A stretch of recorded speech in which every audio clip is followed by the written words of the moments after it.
Halo semuanya, langsung aja nih, hari ini kita bakal membongkar sebuah misteri yang lumayan bikin penasaran, yaitu paradoks bayam. Bener nggak sih, sayuran super yang selama ini jadi pahlawan nutrisi di piring kita, ternyata malah punya potensi memicu batu ginjal? Yuk, kita bedah tuntas sama-sama. Oke, mari kita bahas ini lebih dalam.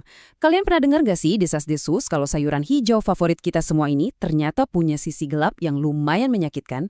Maksud saya, bayangin aja, sayuran yang selalu disuruh makan sama orang tua kita tiap hari, kok malah dikaitkan sama resiko batu ginjal? Kelihatannya bertolak belakang banget kan? Kita masuk ke bagian pertama, paradoks sang superfood. Jadi, kenapa ya makanan yang selalu diklaim sebagai yang paling sehat sedunia ini justru bisa berbalik jadi senjata makan tuan buat tubuh kita? Nah, yang menarik dari deretan nutrisi ini adalah reputasi bayam itu nggak muncul tiba-tiba. Wajar aja kalau Popeye sampai sangat mengandalkannya ya kan?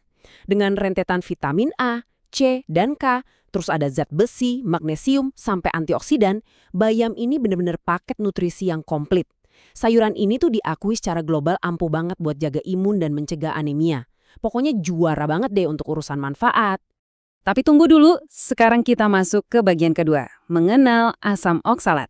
Disinilah kita mulai mengungkap semacam plot twist biologis yang diam-diam bersembunyi di balik segarnya daun hijau ini.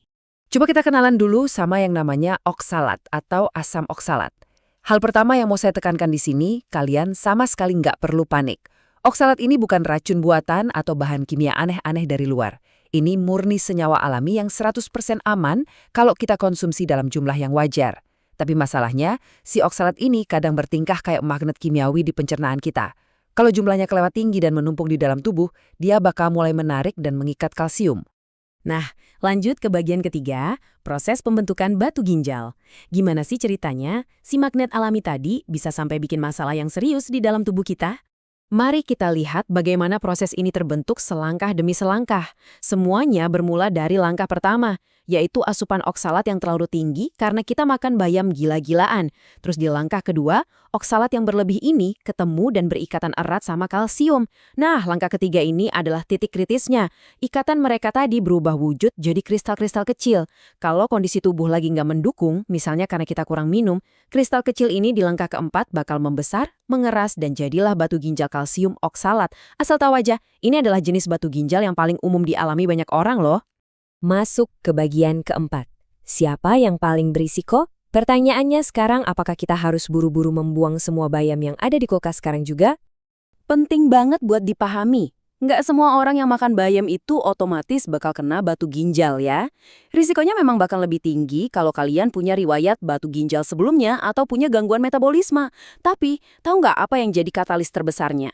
Kebiasaan sepele, kayak kurang minum air putih dan kebiasaan menahan buang air kecil. Tanpa aliran air yang cukup, kristal oksalat tadi jadi punya waktu dan tempat yang super ideal buat berkumpul dan membesar.